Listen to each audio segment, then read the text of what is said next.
गुरुजी महाराज को प्रणाम। गुरुजी हमें 1995 में मिले थे।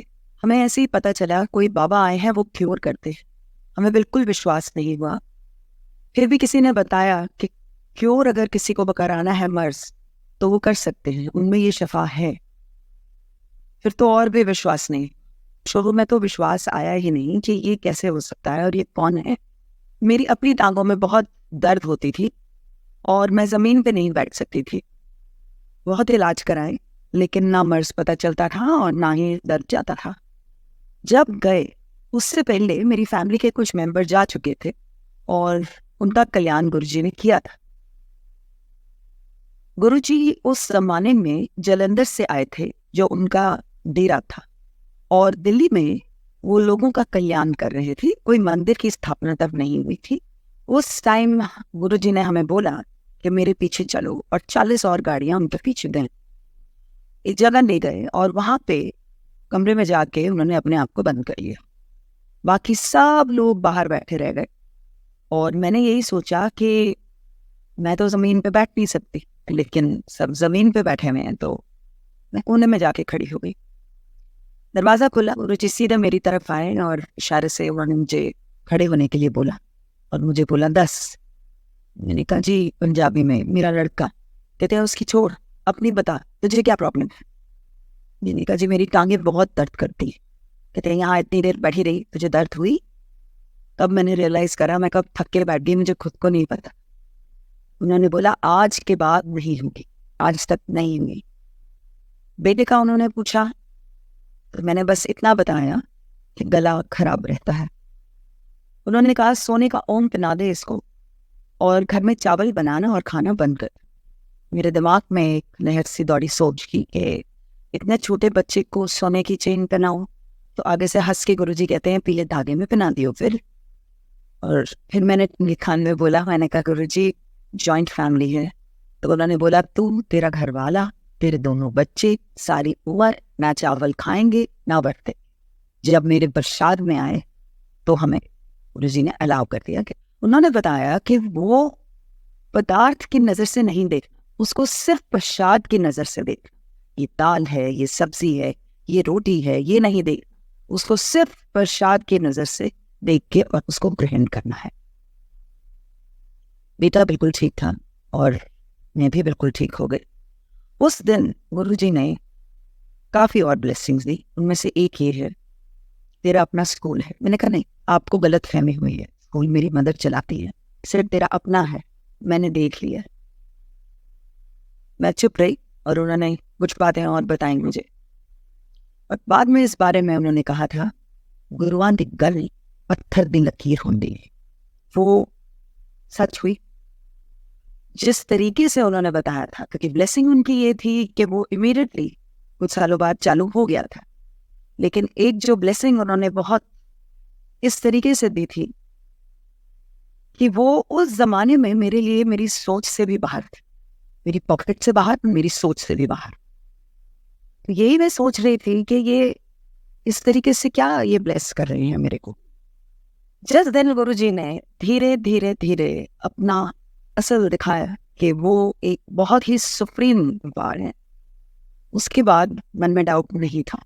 अगेन शुक्राना गुरुजी, आपके मुंह से निकली एक एक बात हमारी पूरी फैमिली के लिए बिल्कुल सच और बिल्कुल ठीक। हमारे लिए वो ब्लेसिंग्स जो आपने दी, वो पूरी तरह से हमारे सामने आई।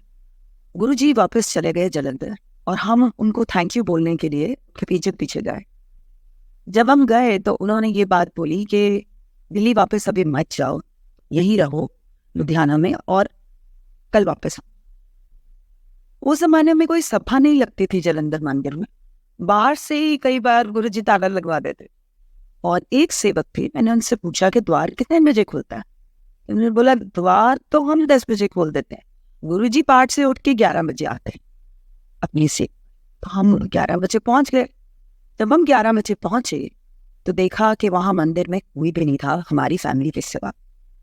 और गुरुजी अपनी ड्रेस पहने, चोला अपना पहने, वो अपनी सीट पे बैठे। गुरबानी के शब्द नॉर्मली लगते थे वहां पे, लेकिन वो नहीं लगे पे थे।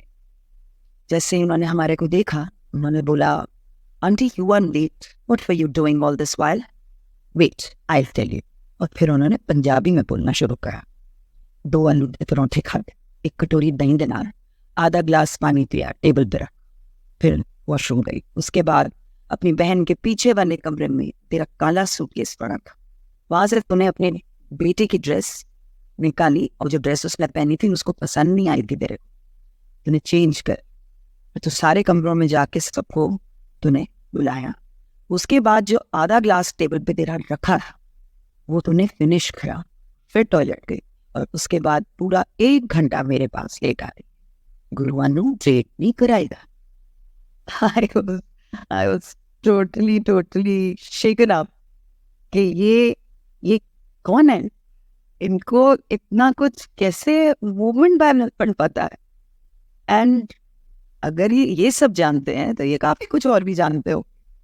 धीरे धीरे वो इस तरीके से बयान करने लग गए कि उनको काफी कुछ पता है। एक बार मैंने उनसे पूछा भी था, देखा गुरु जी आप दिखाते क्यों नहीं अपना असल बाहर? तो कहते हैं जो असल होता है वो हमेशा अपने आप को लुका के रखे, वो छुपा के रखे, कभी अपने आप को बाहर बयान नहीं करेगा। इससे वो गुरु ही क्या जो बता के कल्याण करे। कितने कल्याण तो मैं ऐसे कर जाता हूँ लोगों को पता भी नहीं चलता। मेरे बहुत तरीकों में से एक ये है, जो बोलता है उसका भी भला, जो सुनता है उसका भी भला, दोनों तरफ मेरी ब्लेसिंग्स चल रही होती है। वो पता करना तुम्हारा काम नहीं, तुम अपनी ब्लेसिंग्स लो अपने सामने। उन्होंने कई बार संगत करने को बोला, कई बार जब मैं भूल जाती थी कि ये भी था और वो भी था कल्याण, तो पीछे जब साथ बैठते थे तो प्रॉम्प्ट करते थे कि वो भी तो था, उन प्यो दा 10 कि मैं कितना, एंड सो मेनी जिनको पता भी नहीं कि गुरुजी ने उनके लिए क्या क्या किया है। मेरे फादर को इस टाइम 1995 के दौरान उसके बाद बताया गया कि उनको लिम्फोमा है, और अस्पताल वालों ने कुछ 3 महीने से ज़्यादा नहीं दिए थे। हमें पता चला कि गुरुजी आए हैं, हम वहाँ गए गुरुजी को बताने के लिए। उस ज़माने में आपको बोलना पड़ता था आप क्यों आए। कुछ टाइम के बाद गुरुजी ने वो चेंज कर दिया और फिर ये बोला कि जो जहाँ बैठा है वो चुपचाप वहीं बैठा रहे, टेलीपैथी से मैं सारी बात सुनता हूँ, उसके बाद आपको बोलने की भी जरूरत नहीं। तो जब बोलने का जमाना था हम कुछ बोल नहीं पाए, चुपचाप वहां से चले आए। इतना मौका दिया गुरुजी ने कि अपने सामने बैठाया, और कोई और नहीं था सिवाय मेरे हस्बैंड और मेरे, फिर भी हम नहीं बोल पाए। उसके बाद 1 हफ्ता बीता और गुरुजी ने फोन किया और बोला कि कहीं चलना है, वहां मैं ब्लेस करने जा रहा हूँ और तुम भी मेरे साथ आओ, दोनों जाए। हम गए, बहुत अच्छा माहौल था, गुरुजी ब्लेस करने गए थे, लेकिन बिल्कुल भी वहाँ इस तरीके से जैसे सब हंस रहे हैं बोल रहे हैं, क्योंकि फादर हॉस्पिटल में थे तो मन नहीं था। तो मैं पीछे जाके बैठ गई, उन्होंने इशारा करा, मुझे आगे बुलाया, अपने साथ बिठाया, और उसके बाद मेरी तरफ देखा भी नहीं। मन में अभी मैं यही सोच रही थी कि मैं ये क्यों बुलाई गई, मेरे फादर हॉस्पिटल में है और यहाँ पे मैं क्या कर रही हूँ, मैं क्यों बुलाई गई। एकदम गुरुजी ने मेरी तरफ देखा, उन्होंने पंजाबी में, तेरे प्यो दा कैंसर ठीक कर देता है। मैंने तो कैंसर शब्द भूला भी नहीं था, मैंने तो कुछ भी मुंह से नहीं निकाला था उसको। जब हम बाद में जब हमने देखा कि फादर की जो रिपोर्टें हैं वो कैंसर अब शो ही नहीं कर रही, वो बिल्कुल ठीक आ रही थी, ये भी गुरुजी की ही ब्लेसिंग थी। मेरे फादर आज तक जिंदा है, he is going to turn 84, and ये गुरुजी की कृपा है। के बाद उनकी मेमोरी जो थी वो चली गई। अगेन वी वेंट टू गुरुजी, और गुरुजी ने बोला काले चने प्रवाह कर दो। 2 दिन हुए, कुछ नहीं हुआ, वापस गए गुरुजी के, उन्होंने देखते ही बोला चने प्रवाह नहीं हुए, दोबारा कर। जब दोबारा करा तो पता चला कि जो पहली बारी करा था जिसने, प्लास्टिक का पैकेट गांठ नहीं खुली थी, एक्सीडेंटली गिर गया पानी में और वैसे ही बह गया। तो चने पानी में बहे नहीं थे, वो प्लास्टिक के पोटले के अंदर ही चले गए थे। इस बार खोल के पैकेट और प्रवाह किया और father revived and his memory is very strong. Madhav के लिए भी बहुत कल्याण गुरुजी ने करे। उनकी रिपोर्टें suspected tuberculosis of the small intestine दिखाती थी। गुरुजी के पास आई, चाय प्रसाद और लंगर चखा, क्योंकि गुरुजी ने बताया था कि ये मेरा प्रोसेस होता है, चाय प्रसाद और लंगर, ये दोनों आपको ग्रहण करने होते हैं, अदरवाइज ही सेड कि ये प्रोसेस इनकम्प्लीट है। तो वो दोनों ग्रहण करवाई मम्मी को, और उसके बाद जब वो हॉस्पिटल में गई और उन्होंने रिपोर्टें दोबारा निकलवाई, कुछ भी नहीं था, बिल्कुल क्लियर। मुझे एक दिन उन्होंने बोला, जी मैं तेनू दसांगा तेनू किए तेरे पैरों तले जमीन खिसक जाएगी। मैंने उनको बोला, महाराज मुझे दसना, मुझे पता करने की जरूरत थी, मैं देख चुकी हूँ आप बहुत लोगों का क्या क्या कल्याण कर रहे हो, आप बस मुझे क्योर कर देना। उन्होंने बोला मैं तुझे 5 साल के बाद बताऊं। मैंने कहा महाराज 5 साल के बाद भी मुझे मत बताना, क्योंकि मेरे में वो शक्ति नहीं कि मैं सुन भी सकूं। And Guruji was very kind, he just told me, he said no darshan for 5 years, ना तो घर में बताएगी, सिवाय तेरे हस्बैंड के किसी को नहीं पता होगा, और मैं जब 5 साल के बाद बोलूंगा तब। 5 साल पूरे हुए और मैंने अरदास करी महाराज को मन में कि बहुत दिल करता है आपके कहीं से मुझे एक फोटो मिले, लेकिन मैं किसी से मांगूंगी नहीं। तो उस जमाने में कभी भी बड़े स्वरूप तो होते नहीं थे, और जो छोटी फोटोज थी वो गुरुजी स्वयं बांटते थे। बहुत छोटी चीज मांगी अपने गुरु से। एक मैगजीन में उनकी फोटो छप के आई जो मैंने रखी, और जब मेरा सांस उखड़ गया एक दिन, तो मैंने सिर्फ वो फोटो से इतनी अरदास करी, गुरुजी मैनू साने आ रहा। अजीब सी सेंसेशन गर्दन के पीछे हुई, सांस आई, हॉस्पिटल लेके गए। हॉस्पिटल में मास्क लगा हुआ था ऑक्सीजन का, देखा मैंने कोई मेंबर नहीं है फैमिली का यहाँ पे, नर्स है। नर्स से मैंने पूछा इशारे से कहाँ, तो शी सेड आईसीसी। उसके बाद मन में एक ख्याल आया, ना मेरा घर वाला काम आया, ना मेरे माँ प्यो, ना मेरे बच्चे, ना कोई, सिर्फ मेरा गुरु काम आया। क्योंकि इससे पहले मैं सबको फोन कर चुकी थी, और फोन पे भी मैं सिर्फ इतना बोल पाई थी, कंट्री।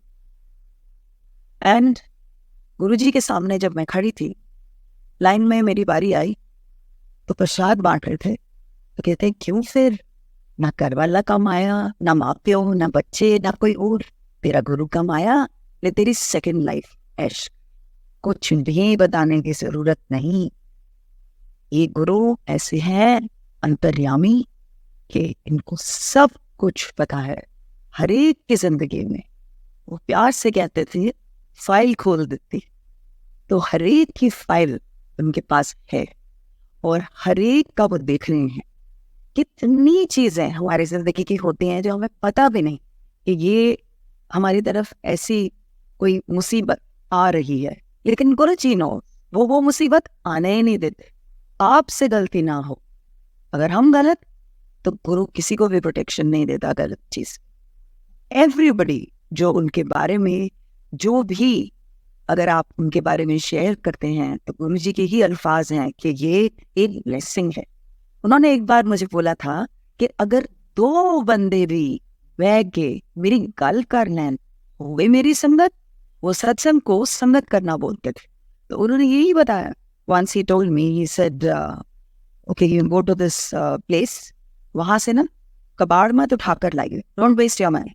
गुरुजी का फोन आया, हस्बैंड और बच्चों को लेके और आओ, और हमने कहीं चलना है। और भी संगत थी, हम लोग उतरे, और मैं, गुरुजी और मेरा बेटा, हम तीनों आगे आगे, हम गुरुजी के साथ साथ चल रहे थे, और मेरे हस्बैंड और मेरी डॉटर पीछे। लिफ्ट आई, दरवाजा खुला, हम तीनों लिफ्ट में, और वहां पे गुरुजी मेरे सन को बोलते हैं बिना कुछ उससे पूछे, वकील ते मैं तेनू बना के छड़ना, लेटर और सोनर। He didn't say sooner or later, he said later or sooner. And then he tells me, he said Sabina 2 साल ना इसको बड़ी मुश्किल लगेगी पढ़ाई, उस तो बाद यदि तोड़ देखी दो। And it's true, he's a lawyer today. If in times of today people who have not seen him, अगर आप पूछें कि आपको तो बताया लेकिन हमें नहीं बताया, आपको भी बता रहे हैं, he had said मेरे साथ डायरेक्ट कनेक्शन जोड़। और ये गुरुजी ने मुझे एक बार इस तरीके से भी बोला, कोई थे जो हमारे जानकार थे, उनको मैंने गुरुजी के बारे में बताया, तो गुरुजी ने सुनी पहले तो वो बात, और उसके बाद उन्होंने बोला उनको जाके बोल मेरे साथ डायरेक्ट कनेक्शन जोड़े। एंड देन ही सेड, इसे जो मेरे बारे में बताता है सबसे पहले तो वो ब्लेसिंग्स ले जाता है, लेकिन फिर जिसने सुना उसका और मेरा डायरेक्ट कनेक्शन होना चाहिए, क्योंकि वो इंसान बीच में से हट जाए। वो तो अपना ब्लेसिंग्स ले गया, फिर गुरु और आपके बीच में वो डायरेक्ट कनेक्शन है। तो आप अगर गुरु से कुछ पूछना भी चाह रहे हैं, पहले तो वो ये कहते थे पूछीदा नहीं, आप उनसे बात अगर करें, जस्ट आप उनसे बात करें, आपकी जिंदगी जो चल रही है उसी में आपका जवाब आ जाएगा कि आपको क्या करना है। सो गुरुजी आपको गलत कभी नहीं जाने देंगे, वो वहां रोक लगा देंगे, और अगर रोक लग गई तो इसका मतलब वो आपके लिए नहीं है। He is with you. आप जितना ये विश्वास रखेंगे कि ही इज विद यू, इस बात के लिए देयर इज नो डाउट कि आज से संगत बतेगी। और हम लोग उस टाइम सोचते थे कि ये तो बाहर से ही लोगों को कह देते हैं आज नहीं मिल सकते या नहीं है, संगत कैसे बढ़ेगी, ना टीवी में देते हैं। उन्हीं की ये बनाई थी, उन्हीं के हुक्म से ना आप उनके बारे में आर्टिकल्स छाप सकते हैं न्यूज़पेपर में या मैगजीन्स में, ना ही आप उनके बारे में टीवी पे प्रचार कर सकते हैं, आप नहीं कर सकते। और इसीलिए हम ये उस जमाने में सोचते थे कि संगत कैसे बढ़ेगी।